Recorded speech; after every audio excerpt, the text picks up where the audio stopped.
What's happening? Well, we got something a little bit different today. I got a call to look at the brake lights on this truck after some stuff was already done to it, and I didn't really get all the information. So I went and filmed everything, I made the repair, I came back and was going over the footage, and it didn't really make a lot of sense, I guess. So I'm kind of editing afterthoughts in.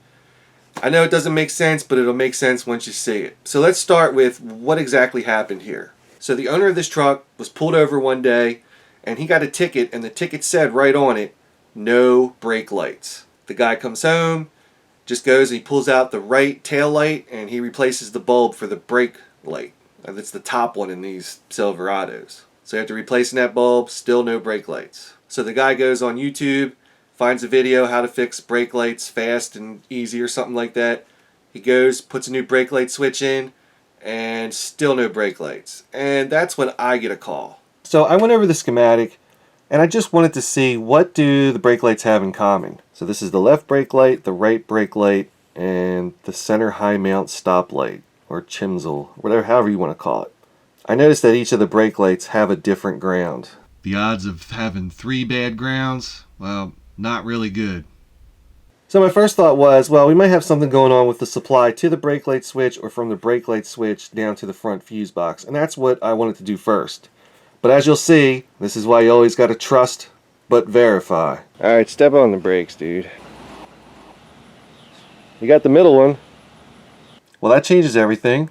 Our center high mount stop light does work. Now, whether it didn't work before he replaced the brake light switch or after, we don't know. But that's an important piece of evidence here. Based on that, we know that we have power going through the underhood fuse block fuse to the brake light switch. When you push the brake pedal, power then goes from the brake light switch, and we at least know that it goes through the center high mount stop light fuse and to the center high mount stop light. Now, where the question remains as to what's going on for the left and right brake lights, this is where we're going next, right to this stop light fuse in the instrument panel fuse block. So let's see what we got here. Here's the thing for the vehicle chimsel, center high mount stop lamp, and then here's the one for stop lamp. So according to the thing, these should only get power when the brake pedal's pushed. Let's put that to the test. So got my power probe hooked up. Let's see what we got. Okay, no power. No power. So I'm going to try to see what happens when I push the brake pedal down. Let's make an audible cue here.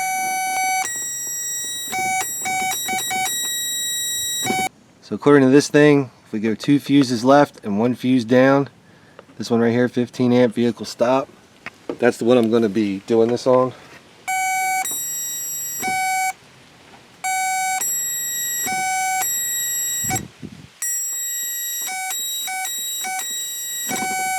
And that fuse is good. So you'll notice I touched both tips of the fuse. You might even have seen it if you looked really carefully when I did the center high mount stop light. In this case, it doesn't really matter which side's which. What we do know is that with the brake pedal pushed, we have power on both sides of that fuse. So our fuse is good.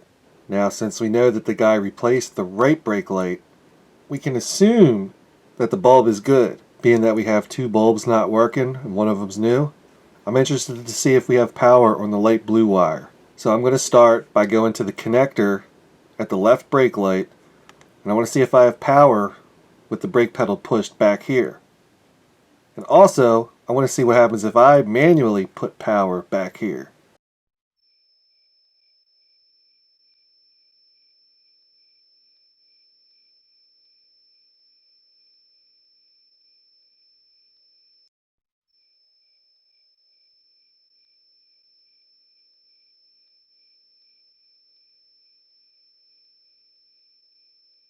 So we got to see if we've got power on this light blue wire.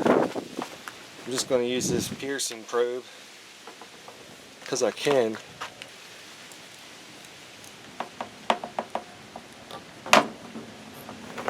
My buddy's going to press on the brake pedal.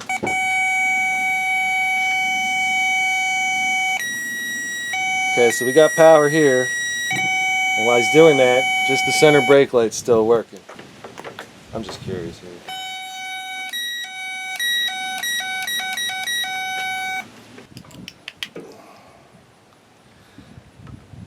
Uh-oh. We got some crispiness on this bulb right here. Let's see if we've got power to the socket itself. So I'm going to do the same thing. Go ahead. Go ahead. Yep. Okay. So while my man was pushing on the brake pedal, this pin right here, if you have the wires coming out towards you, it's this pin on your side, the bottom one. It was going to power as he was pushing the brake pedal. So we've got power here.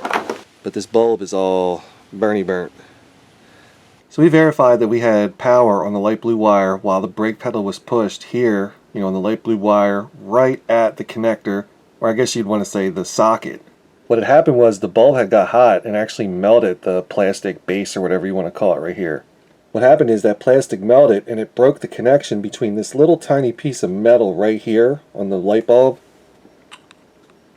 and the metal tab inside the socket.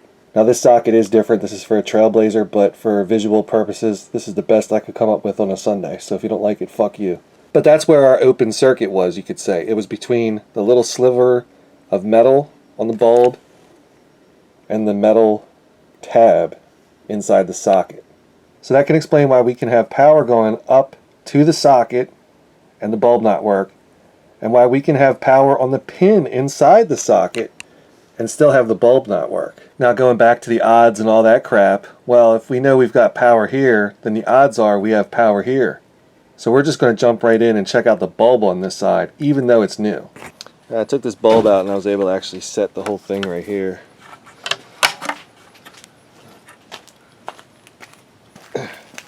It's a little bit hard to remove. Uh-oh, what's going on in here? Now, I inspected the bulb in the socket for any kind of burnness over here on the right side. I didn't see anything, so it was just easier just to swap another new bulb in and see what we got. And what we got is a brake light that works. I'm just going to try to kind of scrape the shit off of this pin right here. Just want to see if this will actually work. So we'll plug this bulb in. Hit it, my man. I'm all excited now. Boom. We got left side, and we've got right side, and we've got high side. So what we're going to do for now, we're just going to put it back together. I told the guy to go out, get some dielectric grease, and just pump it into that connector and put the bulb back in. Well, some people would say, well, how can we prevent this from happening again? I don't know. Do we need a socket? I don't know. Right now we're in it for 2 bulbs. If the shit melts again, we're going to have to address it then.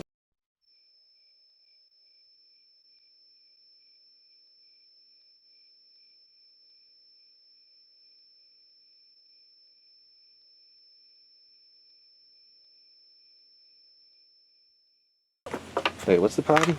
The old light bulb won't fit in there, so I'm going to drill this out so it'll go in there. Fuck, man. This is what I got to deal with. So let's review what we had. What we actually had here was a bad contact inside the left brake light socket for the power supply for the brake light bulb. While we didn't actually test the right brake bulb, we just took the new bulb out, put another new bulb in, and it worked. The idea here was just to get it fixed as fast as we could, so we can show the court or whoever that the vehicle is fixed, and he didn't have to pay I think it was a $150 ticket or something crazy like that. So that definitely had an unexpected outcome, at least for me when I first heard about this and looked over the schematic. Like I said, I had assumed that all brake lights didn't work when that was not the case. It was really just the 2 side brake lights that didn't work. But even that was kind of weird that, you put it in a new bulb and you still don't have either of those brake lights working. What are you going to do? You could argue that I should have just pulled the brake lights out and just looked at them and I would have seen the burnt stuff, and that's great, whatever. This was more than just, pulling out a couple bulbs and replacing them. We have a better understanding now of how the brake light power feed works, at least in the 2003 era Silverados, you know what I mean? Now some of the audio stuff I did have to take out. The guy was pretty pissed off that, a video told him how to fix the brake lights and it didn't work, and he had some choice words for him. What I was going to get at was, I get what they're doing. You know what I mean? Hey, the brake lights don't work, try a switch, and that's cool, and it might fix most of the cars with that problem. And I guess I've come to realize that's fine. If that's the way people want to approach stuff.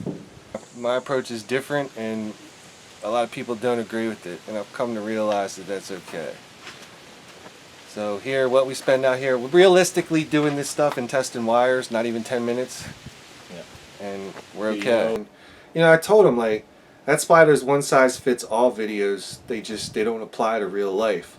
I mean, even this video right here, we only covered one aspect of how the brake lights work in the Silverado. It could have gone a variety of different ways, and there's no video that could possibly guide you through every last problem that could happen. It's also cool whenever I take on a project and I have my I have an idea of what I'm looking for, but actually what happens is totally different. That's kind of cool because it doesn't really happen often. I don't know how I'm going to label this video, so I guess I'm going to leave it a surprise, and it probably won't be until I'm actually uploading it, you know, when I decide to title it. Because of course I'm going to title it appropriately. If you don't have this specific problem, you don't need to watch this specific video. It is what it is. If you don't like it, fuck off. But if you do like it, you should hit that subscribe button. I haven't done a lot of content lately, really, because nothing's really gone wrong. A week or two ago, I had to put a starter in my Trailblazer, but I was at work, couldn't really film shit. And other than that, it's been pretty lame as far as the Chevy trucks. However, I have had other vehicles come here with weird problems, and I'm still on the fence about showing that.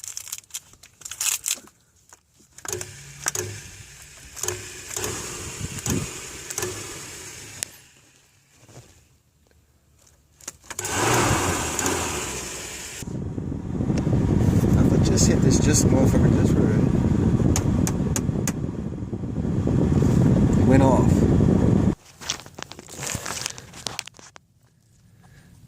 There's our lower arm on the ground. Axle's popped out. All joints broke off.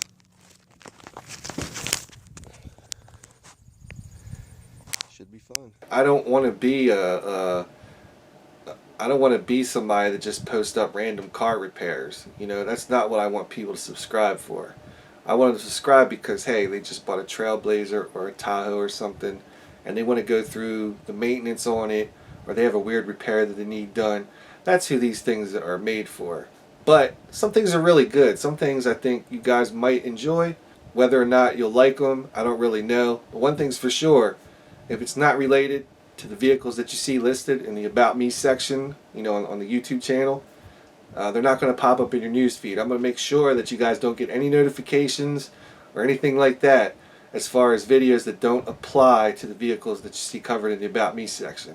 A couple weeks ago I did something about the stupid service vehicle soon light on an Equinox. I made sure that you guys did not see anything. You guys don't need to watch that shit. It's not, you know, it's not what I want you to subscribe for, if that makes sense.